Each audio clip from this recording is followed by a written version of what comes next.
Hey guys, how's it going? In today's video, I'm installing a pallet walkway and I want to show you how I'm going to do it. So I think I've got the perfect spot. We're right behind our tool shed and potting shed and gazebo, kind of back in this area. I think it's going to look really great. I actually think pallet walkways look a little bit magical, like kind of life-size fairy garden style. So I've got my pallets rounded up. The first thing I need to do is rip them apart. So you can usually pick up old pallets for a song. I mean, visit any grocery store, anywhere where somebody's receiving product. We receive like concrete and plants down at the garden center on pallets, and we end up with huge stacks of them. So that's what I've got here, are just some aged ones that I've kind of chosen. I like how thick the boards are. To tear them apart, it's really easy. All you need is a saw, a crowbar, and a hammer, and some serious elbow grease. Also, you need safety equipment in the way of gloves and a pair of protective glasses. I can't find my safety glasses in the garage, so I'm just gonna use some sunglasses. Whatever protects your eyes. The first tool I'm going to use in this project is a circular saw. You certainly don't need to use a power tool. You can use a regular hand saw. It would just take a little bit more time and a little bit more work on your part. Aaron used the opportunity to buy another battery operated tool, which I can't really complain about. All right, we'll put the pallet over here. Since I don't want to pry up every single nail in this pallet, I'm going to go ahead and cut a line along this side and then cut right along this side, and that way I don't have to pry any of these side pieces up. So I suppose you don't have to use a saw at all if you don't mind the extra work. All right, so now with a crowbar and a hammer, I'm just gonna work on gently prying up each one of these boards from the center. So each pallet that you come across will be a little bit different. This one is a little bit harder than some others to get apart, and some come apart really easy. So this one's gonna take me a little while.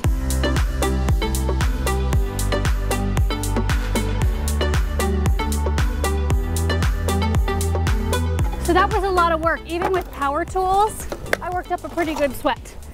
So halfway through, Aaron was like, you know what? It would be a lot easier to just cut the boards off of that center piece of wood instead of prying up all the nails with the crowbar. So we went and got this out of the barn. This has a metal blade on it. So I was able just to slide this under every board and just cut them off right at the nails. So that saved me so much time. Again, not necessary to use this tool, but it does make it easier. In fact, I think that you could probably use just this one tool to cut all the boards off instead of cutting the sides and messing with that whole business. But I'd already started by cutting the sides, so I'd made my boards shorter. So I'd kind of had to keep going in that vein. But anyway, this project can be done multiple ways. So this right here is where the pathway is gonna go. It's gonna start right here underneath this arbor. And this is kind of like goes into our driveway area back here. So it'll start right here by these pavers, and it'll just kind of swing around, kind of, you know, by all these plants. And this I just have been working on. So with every area that you're gonna do a walkway, you wanna make sure it's pretty level. This area was fairly level down on this side, but over there was a little bit of a dip in the walkway kind of section. So I did go ahead and mulch the whole area, and I just did really like a lot deeper mulch toward the beginning over there. The whole area needed it anyway because I had just kind of messed everything up with all my planting, and I ran new drip lines. So it's fairly level. The more level you have it, of course, the longer your pathway is gonna last. And we've got pieces of wood that are fairly old anyway, so you wanna have as much support underneath them as possible. So now what I'm gonna do is take all of the pieces I just cut, and I'm just gonna lay the whole pathway out. All right, so as I put these boards down, I'm gonna kind of nest them into the mulch a little bit.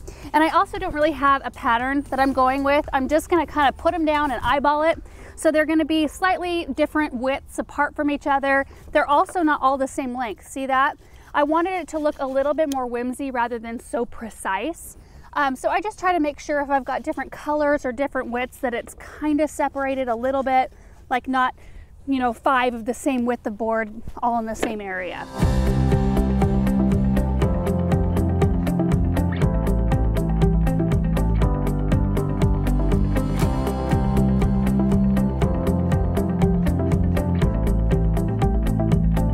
I'm noticing on a couple of these boards that there's a little bit of springiness, and so I know that I could come in and either add a little bit more mulch under there. I could have spent more time in the prep process of this, like tamping the area down properly and all that business, but I think I got it pretty level, and this is meant to just be a quick, fun project, and I'm really happy with the way it's going.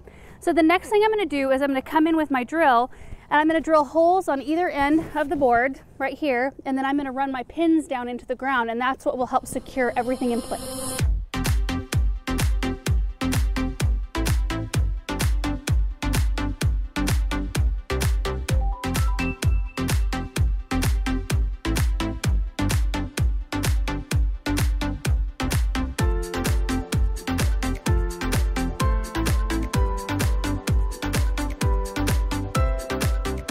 pretty much the whole thing done, except for I did my math really wrong, so I've got to go back to the store and get more landscape pins. But this is what I use to anchor all the boards down. These are 8-inch plastic landscape edging pins.